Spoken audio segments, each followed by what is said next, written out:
নমস্কার বন্ধুরা, market lab বাংলায় আপনাদের স্বাগত। আজকে যে স্ট্র্যাটেজিটা আপনাদের সঙ্গে শেয়ার করব সেটা একটা অপশন ট্রেডিংয়ের স্ট্র্যাটেজি। এই স্ট্র্যাটেজিতে আপনারা শুধুমাত্র যে অপশন ট্রেড করতে পারবেন এরকম না, এটা দিয়ে আপনারা মার্কেট অ্যানালিসিস করতে পারবেন, ট্রেন্ড বুঝতে পারবেন এবং কখন ট্রেড নেবেন না সেটা খুব পরিষ্কারভাবে বুঝতে পারবেন। আমাদের অধিকাংশ সময় কি হয় যে আমরা ট্রেড নিয়ে নিই কিন্তু মার্কেট মুভমেন্ট আসে না এবং আমাদের অপশনটা একটা জায়গায় দাঁড়িয়ে থেকে ডিকে হয়ে যায়। ভিডিওটা আপনারা খুব ভালো করে মন দিয়ে দেখবেন। যদি কোনো জায়গায় আপনাদের বুঝতে অসুবিধা হয় তো সেই জায়গাটা একবার রিপিট করে দেখে নেবেন। আর যদি কোনো প্রশ্ন থাকে তাহলে অবশ্যই আমাকে কমেন্ট করে জানাবেন। আমি চেষ্টা করব আপনাদের প্রশ্নগুলোর উত্তর দিয়ে দেওয়ার জন্যে। তাহলে চলুন ভিডিওটা শুরু করা যাক। তো সবার আগে আমরা যখন অপশন ট্রেডিং করছি আমাদেরকে জানতে হবে যে আমরা কোন চার্টটা দেখব। আমরা সাধারণত কি করে থাকি, আমরা নিফটির যে ইন্ডেক্সের চার্টটা সেই চার্টটা দেখে আমরা ট্রেড নিয়ে থাকি। নিফটি ফিফটি ইন্ডেক্সটা কিন্তু কখনোই ট্রেড হয় না। তো ট্রেড কি হচ্ছে, ট্রেড হচ্ছে আপনার নিফটির ফিউচার এবং নিফটির অপশন। তো সেই জন্য কিন্তু আমরা যখন দেখব নিফটির চার্ট, এই চার্টের মধ্যে আমরা কোনো ভলিউম দেখতে পাবো না। এবার আমি যদি ধরুন নিফটির ফিউচারের চার্টে আসি তাহলে কিন্তু আমি দেখতে পারবো যে এখানে আপনার ভলিউম দেখাবে, কিন্তু নিফটি ফিফটির চার্টে কিন্তু কোনো আমাদের ভলিউম দেখতে পাবো না। তার কারণ নিফটি ফিফটিটা কখনো ট্রেড হচ্ছে না। আর নিফটির যখন চার্টগুলো দেখে আপনি ইম্পর্টেন্ট লেভেলগুলো টানবেন তাহলে কি হবে, সেখানে আপনার একটা ট্র্যাপ হওয়ার ব্যাপক চান্স তৈরি হবে। দ্বিতীয় কথা, একটা জিনিস মাথায় রাখবেন যে মার্কেট কিন্তু সবসময় আপনার লিকুইডিটি হান্ট করার জন্য বা ধরুন স্টপ লস হান্ট করার জন্য যাচ্ছে। তো আপনাকে এটা খেয়াল রাখতে হবে যে মার্কেটের মধ্যে কোথায় লিকুইডিটি জমে আছে, মার্কেট কিন্তু সেই লিকুইডিটিটাকে নেওয়ার জন্য অবশ্যই যাবে। অপশন ট্রেডিং যখন আমরা করি তখন আমরা কি করে থাকি, যখন ধরুন মার্কেটকে মনে করছি যে আমরা ওপরের দিকে যাবে তাহলে আমরা চিন্তা করি যে আমরা কল বাই করব, এবং যদি মনে করি মার্কেট নিচের দিকে যাবে তাহলে আমরা পুট বাই করি। সুতরাং মার্কেট ওপরে গেলে কলের ভ্যালু আপনার বাড়তে থাকে, পুটের ভ্যালু কমতে থাকে, আর যখন মার্কেট নিচের দিকে যায় তখন আপনার পুটের ভ্যালু বাড়ে আর কলের ভ্যালুটা একই সঙ্গে কমতে থাকে। তাহলে এর থেকে আমরা কি বুঝতে পারছি যে কল এবং পুট কিন্তু একে অপরের সমান এবং বিপরীত। মানে কল যেরকম ধরনের কাজ করবে পুট তার একই রকম বিপরীত কাজ করবে, তাই তো? তো আমরা যদি মার্কেটকে অ্যানালিসিস করতে হয় তাহলে আমাদেরকে একই সঙ্গে ইন্ডেক্সের চার্ট এবং কল এবং পুটকে পাশাপাশি রেখে অ্যানালিসিস করতে হবে। তাহলেই আমরা কনফার্ম হতে পারবো যে একটা মুভ কি ফেক আসছে নাকি মুভটা সঠিক আসতে চলেছে। অপশানটাকে কী করে পাশাপাশি অ্যানালিসিস করব এবং স্ট্র্যাটেজিটা আমরা কি করে অ্যাপ্লাই করব প্রথমে মার্কেটকে অ্যানালিসিস করার জন্য, চলুন সেটা দেখা যাক। তো স্ট্র্যাটেজিটা অ্যাপ্লাই করার জন্য আমাকে কী করতে হবে, আমি যখন প্রথম মার্কেট যখন খুলছে 9টা 15 মিনিটে আপনার মার্কেট ওপেন হচ্ছে, তো আমাকে প্রথম 5 মিনিট ওয়েট করতে হবে প্রথম 5 মিনিটের ক্যান্ডেল ক্লোজিং দেওয়ার জন্যে। তো ধরুন এখানে আমি গতকালের চার্টই দেখাচ্ছি। 3 তারিখ 9টা 15 সময় নিফটি আপনার 5 মিনিটের যে ক্যান্ডেলটা তৈরি করেছে তার ক্লোজিং দিয়েছে হচ্ছে 24,541 পয়েন্ট। ঠিক আছে, এখানে দেখে নেবেন প্রথম 5 মিনিটে ক্লোজে 24,541। তো আমাকে কি করতে হবে যে 24,541 এখন হচ্ছে আপনার স্পট। তো এই স্পটের অ্যাট দ্য মানির আমার কল এবং পুটকে পাশাপাশি রেখে সেটাকে কম্পেয়ার করতে হবে। তো চলুন দুটো পাশাপাশি আমরা রেখে দেখি যে কি বলতে চাইছে। তো আমি আরেকটা নতুন উইন্ডো খুলে নিয়েছি, এই উইন্ডোতে আমি কল আর পুটকে পাশাপাশি রেখে দেখব। 24,541 মানে হচ্ছে 24,500, ধরুন আমি কল লাগালাম আর নিচে 24,500 পুট নিলাম। তো আমি কি করেছি, এখানে 24,500 কল আর 24,500 পুটকে আমি ওপর নিচে পাশাপাশি রেখে দিয়েছি। তো কি দেখতে পাচ্ছি, প্রথম 5 মিনিটের শেষে 24,500 কলের ক্লোজিং হচ্ছে 166.75, কিন্তু পুটের ক্লোজিং হচ্ছে 98.45। তার মানে কি বুঝতে পারছি যে এই দুটো আপনার সমান নেই। তো আমাকে কি করতে হবে, যে যদি তুলনা করতে হয় দুটোকে তাহলে দুটো সমান জিনিসের সঙ্গে আমরা তুলনা করতে পারবো। মানে কল এবং পুটের সমান ভ্যালু আছে বা কাছাকাছি ভ্যালু আছে সেই দুটোকে আমরা একসাথে কম্পেয়ার করতে পারবো। তো পুটের যদি আমার ভ্যালুটা বাড়াতে হয় তাহলে কি করতে হবে, আমাকে স্ট্রাইক প্রাইসটা বাড়াতে হবে। তো 24,500 জায়গায় আমরা 24,600টা লাগিয়ে দেখি এবার। 24,600 পুটটাকে আমি এখানে দিয়ে দেখি। তো 24,600 পুট যে আছে সেটার আপনার ক্লোজিং প্রাইস কত আছে? 144। আর ওটা হচ্ছে 166। আর একটু বেশি করে দেখি, 24,650। স্ট্রাইক প্রাইসগুলো সিলেক্ট করে কল আর পুটকে কি করে আপনার পাশাপাশি রাখতে হবে সেটা আপনারা খুব ভালো করে দেখে বুঝে নেওয়ার চেষ্টা করবেন। এটাই হচ্ছে আপনার মূল বিষয়। এটা যদি আপনি ঠিক করে না করতে পারেন তাহলে আপনি অ্যানালিসিসটা ঠিক করে করতে পারবেন না। তো এখন দেখুন, দেখতে পাচ্ছি আমরা কলের ক্লোজিং প্রাইস হচ্ছে 166.75, আর পুটের ক্লোজিং প্রাইস হচ্ছে 100, এখানে দেখতে পাবেন ক্লোজিং প্রাইসটা। আর পুটের ক্লোজিং প্রাইস হচ্ছে 171.75।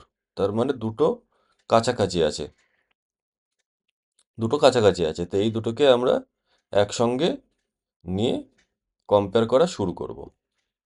তো কি হলো, প্রথম 5 মিনিটের ক্লোজিং প্রাইস থেকে স্পটের আমি স্ট্রাইক প্রাইসগুলো সিলেক্ট করে নিলাম, কি যে কল আর পুটের কাছাকাছি স্ট্রাইক প্রাইস।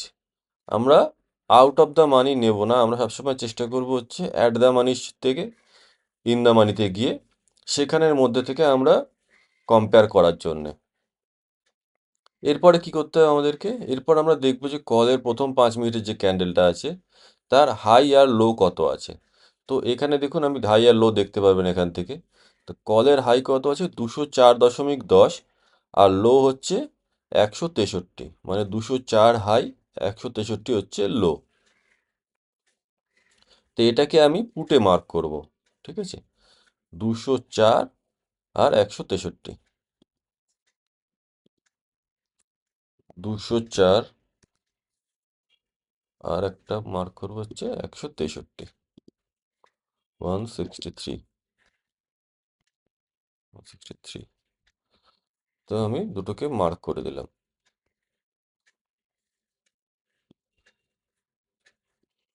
একইভাবে আমি পুটের হাই লো দেখবো কত। পুটের হাই লো কত আছে? 177 আর 141, এটা আমি কলে মার্ক করছি। 177 আর 141, ঠিক আছে? 177 আর 141 আমি মার্ক করে দিয়েছি, আর 204 163 আমি মার্ক করে দিয়েছি। বেশ। এইবার যে আমি এখানে দুটো দাগ দেখতে পাচ্ছি আর এখানে যে দুটো লাইন দেখতে পাচ্ছি, এই দুটো লাইনের মাঝে জায়গাটা হচ্ছে আপনার সাইডওয়েজ জোন, ঠিক আছে? এটা হচ্ছে কি সাইডওয়েজ জোন।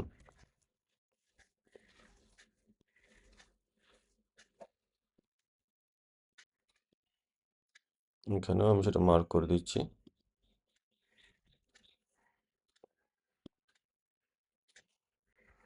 তো ওই সাইডওয়েজ জোন যেটা আছে তার মাঝখানে কিন্তু আমি কোনো রকম ট্রেড করতে যাব না, ঠিক আছে? এই সাইডওয়েজ জোনের থাকা মানে হচ্ছে কি মার্কেটের মাঝখানেই ঘুরবে। আমরা ট্রেড যদি নিই তো আমাদের প্রিমিয়ামটা ডিকে হয়ে যাবে, ঠিক আছে? এটা হচ্ছে আমাদের অ্যানালিসিস করার প্রথম জায়গা, যে আমরা দেখব যে প্রাইসটা কোথায় আছে। যদি এই মাঝখানে থাকে তাহলে আমরা মনে করব যে প্রাইসটা রয়েছে সাইডওয়েজ এরিয়াতে। দ্বিতীয় ব্যাপার, এই দুটো লাইনের থেকে কোনো অপশান যদি ওপরে থাকে, মনে করুন যে কল এর ওপরে আছে, তার মানে মনে করব যে আমরা কলটা বুলিশ। কিন্তু তার সঙ্গে এর যে অপোনেন্ট অপশানটা আছে, মানে যদি কলটা ওপরে থাকে তো একই সঙ্গে করে পুটটাকেও কিন্তু এর নিচে থাকতে হবে। পুটটা যদি এর ভিতরে থাকে, কলটা ওপরে উঠে যায়, তার মানে মনে করতে হবে যে সেটা একটা ট্র্যাপ মুভ, ঠিক আছে? আর যদি দুটোই এই ভিতরে থাকে সাইডওয়েজ জায়গার মধ্যে, তাহলে আমরা কোনো ট্রেড নেওয়ারই চেষ্টা করব না। এবার ধরুন আমি দেখতে পাচ্ছি যে এখান থেকে পুটটা এর ওপরে উঠে যাচ্ছে, দুটো লাইনের ওপরে উঠে যাচ্ছে, কিন্তু কলটা এই লাইনের মাঝখানে রয়েছে, তাহলেও আমি ট্রেড নিতে যাব না। আমি ট্রেড একমাত্র তখনই নেব যখন একটা অপশানের প্রিমিয়াম দুটো লাইনকে পার করে ওপরে উঠে যাবে, আর দ্বিতীয় প্রিমিয়ামটা আপনার দুটো লাইনের থেকে নিচে নেমে আসবে। এটাই হচ্ছে একমাত্র কন্ডিশন যখন আমরা ট্রেড নেব, ঠিক আছে? তো দেখি যে এইটার থেকে আমরা গত কালকের যে মার্কেট ছিল সেই সিনারিওতে আমরা ট্রেড নিতে পেরেছিলাম কি পারিনি। তো প্রথম অবস্থায় যখন দেখছি 5 মিনিটের ক্যান্ডেল ওপেন হচ্ছে, এই ওপেন হওয়ার পরে আমি কি করলাম, এই লাইন টাইনগুলো টেনে কমপ্লিট করলাম। এই দ্বিতীয় ক্যান্ডেলটা তৈরি হতে হতে তখন আমাদের 5 মিনিটের মধ্যে ধরুন লাইনগুলো টানা হয়ে গেছে। ঠিক আছে, এবার আমরা মার্কেটকে ওয়াচ করছি। এই তৃতীয় যদি ক্যান্ডেল দেখি তাহলে আমি দেখবো হচ্ছে কি 9:25-এর যে ক্যান্ডেল আছে, এখানে কল আপনার দুটো লাইন পার করে ওপরে উঠে গেছে, আর পুট কিন্তু দুটো লাইনকে ভেঙে নিচে নেমে এসছে। তার মানে আমি কি বুঝতে পারলাম যে মার্কেটে একটা বুলিশ ধরনের ট্রেন্ড তৈরি হওয়ার চেষ্টা হচ্ছে। এটা কিন্তু তৃতীয় ক্যান্ডেলটা থেকেই আমি বুঝতে পারছি। এবার যদি ধরুন আমি স্পটের চার্টে যাই, স্পটের চার্টে আমি তৃতীয় ক্যান্ডেলে কি দেখতে পাচ্ছি, এইখানে আমার এই ক্যান্ডেলটা তৈরি হয়েছে। তা চলুন আবার এখানে আমি ফিরে আসছি। তো যখন এরকম একটা সিচুয়েশন তৈরি হলো, আমি ভাবলাম যে মার্কেটে একটা বুলিশ বায়াস তৈরি হয়েছে। তো তখন আমি কি করব, তখন যে লোটা আছে স্পট অপশনের মধ্যে, সেই লোটাকে আমি মার্ক করে নেব। যেই অপশানটা আপনার উপর দিকে বেরিয়ে চলে গেল, তার যে লোটা আছে লাস্ট আজকের দিনের, সেই লোটাকে আমি মার্ক করে নেব। তো সেই লোটাকে আমি দেখি কত আছে। ধরুন প্রথম ক্যান্ডেলের লো দেখতে পাচ্ছি আমরা 163 রয়েছে। তো 163টাকে আমি মার্ক করে নেব 163। ঠিক আছে,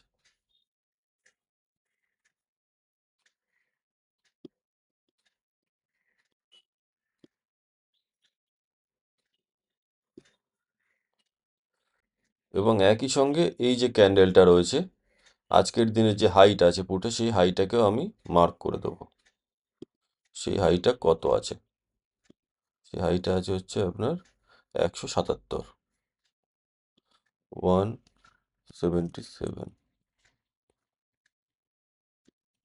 তাহলে আমরা একটা ট্রেড নেওয়ার জন্যে অ্যানালিসিস করছি এবং একটা পজিশনগুলো আমি মার্ক করে রাখছি, গুরুত্বপূর্ণ যে লেভেলগুলো আছে সেইগুলো। তো ট্রেডটা আমি কি করে নেব, পরবর্তীকালে যখন এই লোটাকে মার্কেট দ্বিতীয়বার নিতে আসবে, ঠিক আছে, তখন আমি দেখব যে মার্কেট সেই অবস্থায় এসে কীরকম রিয়াকশান করছে। এই লোটাতে আসলেই যে আমি বাই করে নেব এমন নয়। যদি আমি দেখি যে এই লোটাতে মার্কেট আসলো এবং সেখান থেকে একটা রিজেকশান নিল, তাহলে আমি মনে করব যে এই লেভেলটাকে মার্কেট মানছে এবং এই স্টপ লসটাকে হান্ট করার জন্যই এখানে মার্কেট দ্বিতীয়বার এসছিল। তো আমি এখন এখানে একটা ট্রেড নিতে পারি। ঠিক আছে, তো আমি কি করব, এই লোটাকে যখন দেখছি আমি যে নিয়ে রিজেকশান নিয়েছে, তখন আমি এই প্রাইসে একটা মার্কেটে অর্ডার মেরে দেবো। সেখানে আমার স্টপ লস কী থাকবে, এই যে লাস্ট যে লোটা আছে সেই লোটাই হবে হচ্ছে আমার স্টপ লস।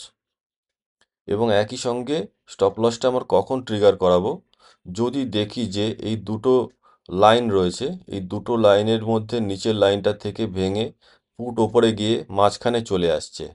মাঝখানে চলে আসা মানে আমি কি বলেছি, মাঝখানে চলে আসা মানে হচ্ছে মার্কেট সাইডওয়েজ হয়ে যাওয়ার মতন একটা জায়গায় চলে যাচ্ছে। যদি একটা র্যালি বা বড় মুভ হতে হয়, তো কল অবশ্যই দুটো লাইনকে পার করে ওপরে চলে যাবে, আর পুট দুটো লাইনকে ক্রস করে নিচে নেমে আসবে। একমাত্র সেক্ষেত্রেই আপনার র্যালি হবে। যদি কোনোদিনও আপনি দেখেন যে এই মাঝখানে একটা অপশান ঘুরে বেড়াচ্ছে আর একটা ওপরে বেরিয়ে চলে গেছে, তার মানে মনে করতে হবে যে ওপরে একটা ট্র্যাপ মুভ তৈরি করেছে, ও আপনার ওপরে মুভটা সাস্টেইন করবে না। তো কি দেখবো, আমি নিচে এসে যখন এখানে আসবে দ্বিতীয়বার মার্কেট এবং সেখানে এসে দেখবো যে রিজেকশান নিচ্ছে, তখন আমি অপশানটা বাই করব। স্টপ লস রাখবো হচ্ছে সেই যে রিজেকশানটা থেকে আমি ট্রেড নিয়েছিলাম সেইটা। তো এইটাকে আমি স্টপ লস রাখছি কেন, আমি এটাকে স্টপ লস রাখছি হচ্ছে এই কারণেই যে মনে করছি যে মার্কেট ওপরেই মুভ দেবে। শুধুমাত্র যে লাস্ট যে বায়ার আছে সেই বায়ারদের আপনার স্টপ লসটা নেওয়ার জন্যে মার্কেট দ্বিতীয়বার এখানে এসছিল, এবং আবার যদি নিচে এখানে চলে আসে, তাহলে আমি মনে করব যে মার্কেট নিচেই চলে যাবে। তার কারণ আমি বাদিকে যদি দেখি, বাদিকে কিন্তু এখানে কোনো স্টপ লস দূর দূর অবধি নেই। মার্কেট এখানে যাচ্ছে মানে মার্কেট নিচেই মুভ করবে, সেই জন্যে মার্কেট এখানে আবার আসছে। তো আমি সেক্ষেত্রে আর ট্রেডে থাকবো না, আমি ট্রেড থেকে বেরিয়ে যাব। ঠিক আছে, তো এখানে আসলো মার্কেট, আমি এখান থেকে রিজেকশন দেখলাম, দেখে মার্কেটে বাই করে নিলাম, মার্কেট অর্ডার দিয়ে বাই করে নিলাম। এবং যদি ট্রেডটা সঠিক হয়, তো আমরা ভালো মুভ পাবো। সবার প্রথম আমার টার্গেট রাখতে হবে যে দিনের যেটুকু হাই আছে সেইটা, মানে যদি আমি এখানে বাই প্রাইস থাকে, এখানে হচ্ছে 163, দিনের হাই ধরুন আপনার রয়েছে হচ্ছে 203, মানে প্রায় 40 পয়েন্ট আপনার এখানে ক্যাপচার হচ্ছে, মানে ভালো একটা পয়েন্ট ক্যাপচার হচ্ছে। পরে আপনার অনেক মুভ দিয়েছি, কিন্তু এত বড় মুভ তো আমরা তো জানি না যে ভবিষ্যতে যে এত বড় একটা মুভ হতে চলেছে। তো আমি এতক্ষণ ধরে ধরে রাখতে পারবও না তার আগেই, কারণ এটা চার্ট হয়ে গেছে, আমি দেখতে পাচ্ছি যে এত বড় একটা মুভ হয়েছে। কিন্তু চার্ট যখন হয়নি, ধরুন এইখানে যখন দ্বিতীয়বার ঘুরে এখানে চলেছে, তখন আমার দেখে এমনি মনে হবে যে কি, যে না আমাদের এটা হয়তো রিভার্সাল হয়ে গেছে। কিন্তু আমাদের স্টপ লস কিন্তু এখনও ট্রিগার, দেখুন পুরো জায়গাটার মধ্যে কিন্তু স্টপ লস ট্রিগার হয়নি। প্রথমে আপনার এখানে এসছে, এখান থেকে রিজেকশন নিয়েছে, প্রাইস কিন্তু একবারের জন্য এই লাইনটার নিচে ক্লোজ দেয়নি। এইখানে দ্বিতীয়বার এসছে, এখানে ধরুন যারা এই ট্রেডটার মধ্যে পজিশন নিয়ে রেখেছিল তাদেরকে চেষ্টা করেছে এখানে বার করে দেওয়ার জন্যে, কিন্তু তাদেরকে বার করে দেওয়ার পরে কিন্তু মার্কেট আবার বড় মুভ করেছে। এবং এখানেও দেখতে পারবেন, এখানে কিন্তু একটা খুব সুন্দর হ্যামার প্যাটার্ন তৈরি হয়েছে। এবং একই সঙ্গে দেখুন, কলের যেরকম মুভ হচ্ছে, পুটেও কিন্তু একই রকমভাবে কিন্তু মুভ হচ্ছে। যেহেতু দুটোই একই সঙ্গে করে মুভ হচ্ছে, তার মানে আমরা বুঝতে পারছি যে কি, যে না এই মুভটা একটা সঠিক মুভ হচ্ছে। যদি এরকম দেখতাম যে পুটের যে অপশানগুলো আছে, সেই পুটের অপশানের প্রিমিয়ামগুলো কমছে না, কলেরগুলো বাড়ছে, কিন্তু পুটগুলো সেরকমভাবে কমছে না, তার মানে কিন্তু এটা একটা ট্র্যাপ মুভ হতে পারে। ঠিক আছে, তাহলে পুরো ব্যাপারটা আমি আরও একবার আপনাদেরকে বলছি।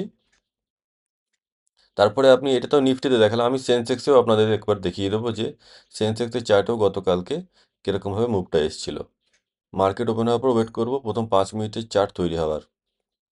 প্রথম 5 মিনিটের ক্যান্ডেল তৈরি হয়ে গেল, আমি দেখে নিলাম প্রথম 5 মিনিটের ক্যান্ডেলে ক্লোজিং কোথায়। কি দেখতে পাচ্ছি, 24,541 হচ্ছে ক্লোজিং। এবারে আমরা চলে আসবো হচ্ছে অপশান দেখার জন্য। অপশানে আমরা 24,541-এর কাছাকাছি কল আর পুট নেব। তো আমি করি 24,500, মানে হচ্ছে এটা আপনার অ্যাট দ্য মানির আপনার কল নিয়ে নিয়েছি।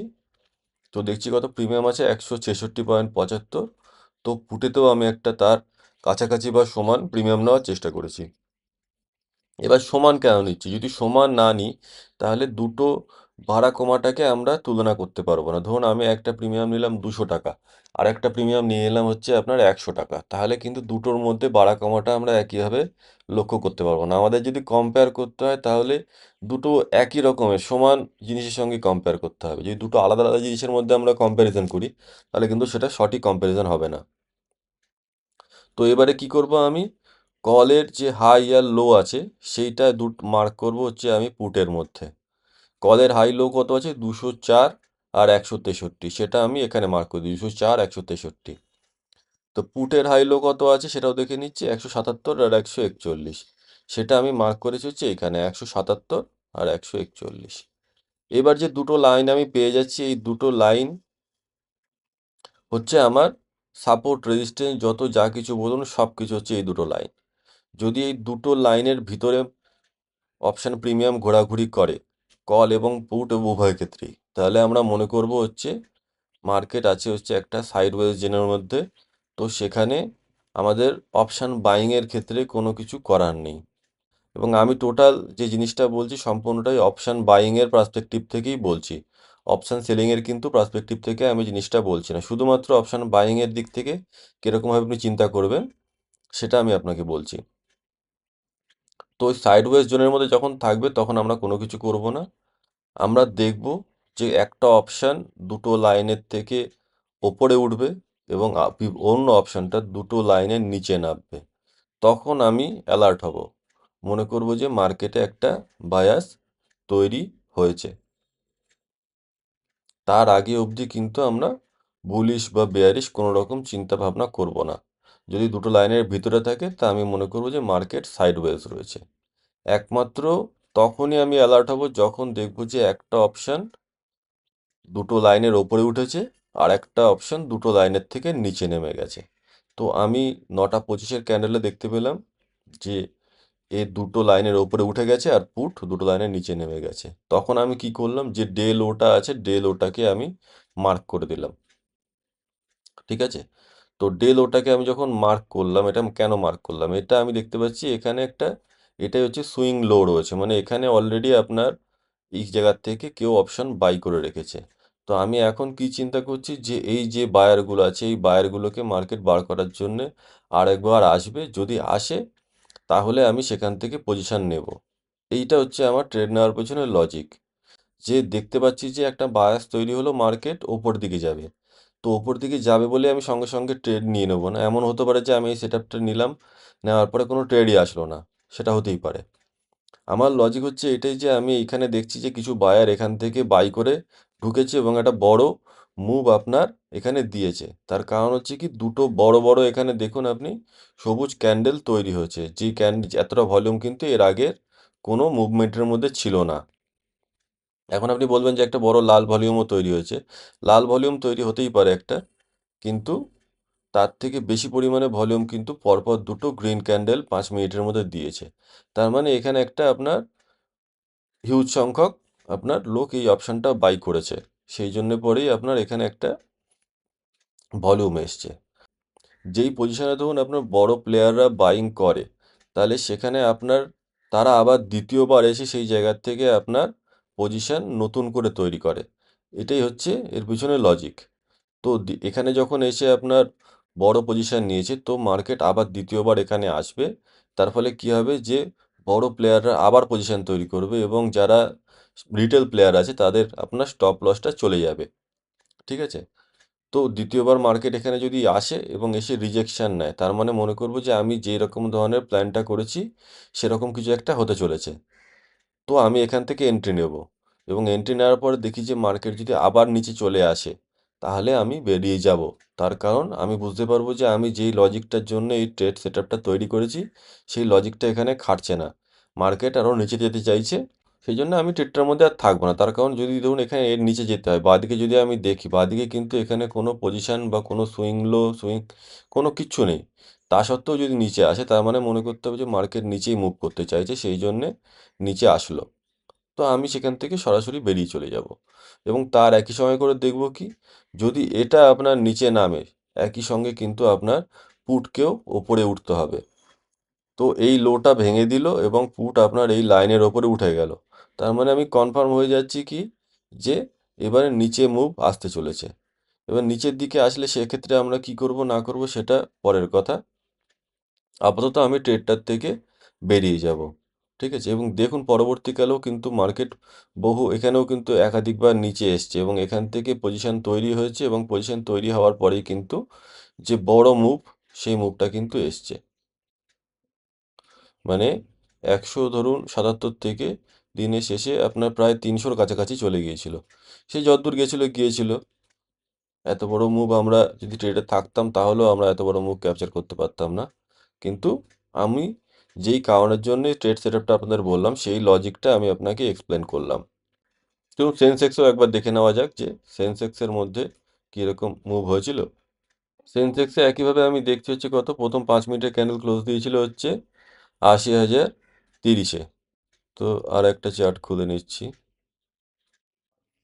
সেন্সেক্সকে চার্ট খুলে নিয়েছি, আমি দেখতে পাচ্ছি কি প্রথম 5 মিনিটের ক্লোজিং ছিল 80,030। তার মানে 80,000-এর কল এবং পুটকে আমরা পাশাপাশি রেখে কম্পেয়ার করব। 80,000-এর কল আর 80,000-এরই পুট। তো একদিনের চার্টে নিয়ে আসি, এটাকেও একদিনে নিয়ে আসলাম। কত দেখতে পাচ্ছি, কলের ক্ষেত্রে 294 আর পুটের ক্ষেত্রে হচ্ছে 203। তার মানে পুটটা কম আছে, পুটটাকে আমাদেরকে বাড়াতে হবে। 80,200-তে নিয়ে যাচ্ছে।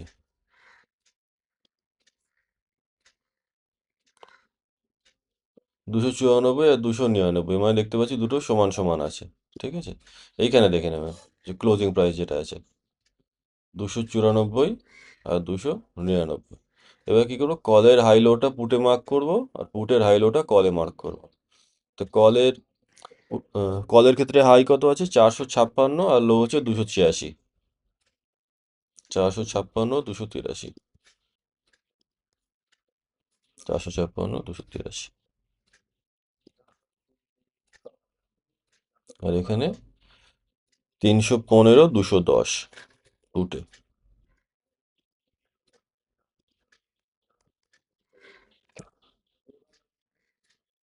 তো দেখুন এখানে প্রথম 9টা 25 সময় এখানেও কিন্তু একইভাবে আপনার বড় বাইং হয়েছে। এবং দেখুন যখন আমরা এইগুলো মাল্টিপল ইন্ডেক্সের মধ্যে একইভাবে দেখবো যে একই রকম সেট আপ তৈরি হচ্ছে, তার মানে সেটা কিন্তু আপনার ইন্ডিকেট করবে যে হ্যাঁ, সবগুলো ইন্ডেক্সই একই সঙ্গে মুভটা আসছে, তার মানে এই মুভটা কিন্তু আপনার সঠিক মুভ হতে পারে। তো দেখুন এখানে 9:25-এর মধ্যে আপনার দুটো লাইনের ওপরে চলে গেছে কল, আর পুটও আপনার দুটো লাইনের নিচে নেমে এসছে এখানে 9:25-এ। তা আমি কি বলেছি তখন, যে লাস্ট লোটা থাকবে সেই লোটাকে আমি মার্ক করে দেবো। এই লোটা কত আছে আপনার 272। তো 272টাকে আমি এখানে মার্ক করে দিচ্ছি, 272 মার্ক করে দিলাম। তো দেখুন পরের বারে এক্স্যাক্ট কিন্তু 272 থেকে এসেই কিন্তু এই লোটাকে জাস্ট আপনার ক্রস করেছে। এই লোটা হচ্ছে 266, কিন্তু এখানে কিন্তু ক্লোজিং দেন, এখানে রিজেকশন নিয়েছে। এবং একইভাবে এইখানেও কিন্তু এই যে লাল লাইনের কিন্তু নিচেই রয়েছে এবং এর উপরে কিন্তু ক্লোজিং দিতে পারেনি। তো আমি এখানে বাই করব, করার পরে ওয়েট করব, যদি আপনার এই লাইনের নিচে নেমে ক্লোজ দিয়ে দেয় তাহলে আমি ট্রেড থেকে বেরিয়ে যাব এবং একই সঙ্গে দেখব যে পুট এই নিচের লাইনের ওপরে উঠে গেছে নাকি। ঠিক আছে, একইভাবে দেখুন এখানে দ্বিতীয়বার এসছে এবং এখান থেকেও কিন্তু আপনার রিজেকশন নিয়ে কিন্তু বড় মুভ ওপরের দিকে দিয়েছে। ঠিক আছে, তো পুরো সেট আপটা আপনারা ভালো করে একাধিকবার দেখুন। যদি কোনো জায়গায় কোনো প্রশ্ন থাকে তো আমাকে কমেন্ট করে জানান, আমি চেষ্টা করব সেটার উত্তর দেওয়ার জন্য। এবং এই টোটাল ট্রেড সেট আপটা যে আমি আপনাদের সঙ্গে শেয়ার করলাম, এটার পিছনে লজিক কী বা কেন আমরা এরকমভাবে ট্রেড সেট আপটা তৈরি করছি সেটাও আমি আপনাকে চেষ্টা করলাম বুঝিয়ে বলার জন্যে। তো প্রথমেই আপনি এরকম না যে সেট আপটা আপনি দেখলেন যে না একটা ট্রেড হয়েছে, তা আমি এই সেট আপটা লাগিয়ে সঙ্গে সঙ্গে ট্রেড নিতে শুরু করি, তো এরকম করবেন না। আপনি এটাকে প্রথমে ফ্রন্ট টেস্টিং করুন, মানে লাইভ মার্কেটের মধ্যে আপনি সেট আপটাকে ড্র করে দেখুন যে এর মধ্যে আসলে কি মার্কেট এরকমভাবে রিয়্যাক্ট করছে। যদি একাধিকবার দেখেন যে হ্যাঁ এরকমভাবে রিয়াকশান দিচ্ছে, তাহলে আপনি বুঝতে পারবেন যে এখানে ট্রেড নেওয়া যায়। তো সেক্ষেত্রেও আপনি প্রথমে পেপার ট্রেডিং করে দেখুন, যদি দেখেন যে সঠিকভাবে হচ্ছে তাহলে আপনি রিয়েল মানি দিয়ে ট্রেড করার চেষ্টা করবেন। ঠিক আছে, তাহলে ভিডিওটা এখানেই শেষ করছি। সবাই ভালো থাকবেন। নমস্কার।